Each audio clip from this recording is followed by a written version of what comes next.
When the waiter opened the wine, he accidentally hit the chandelier, and the falling crystal happened to shatter the glass. The people who didn't realize the danger were still dancing on the glass. The rivets also began to come loose. Then a little boy tossed a coin downstairs, but the wind blew it into the ventilation duct. The coin got stuck on the fan. Because of the strong pressure from the fan, it shot the coin back out, perfectly striking the gas pipe next to it. The leaking gas traveled along the ventilation duct and drifted into the hall. Suddenly, an accident happened. Dozens of people fell from 10,000 meters up.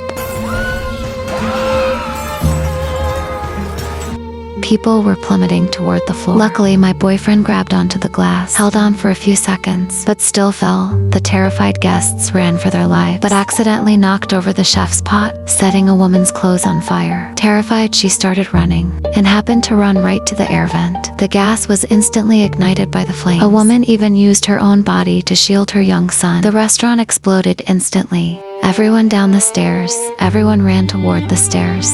But the wall suddenly collapsed. Everyone except the little boy fell. The rest could only take the elevator, but the fleeing people didn't notice. The elevator had a weight limit, and they kept squeezing in. I had just reached the door when an old man shoved me aside, but the moment he stepped inside, the accident happened. I was terrified and could only look for a safe spot in the restaurant. But the ceiling suddenly broke. The restaurant tilted instantly because of gravity. Everyone fell onto the sightseeing glass. Luckily, I noticed in time and ran to the platform that hadn't collapsed yet.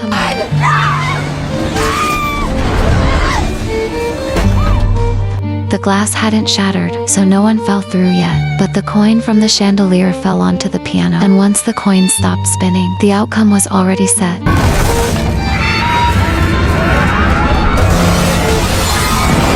The little boy who escaped had just reached the first floor exit, but suddenly...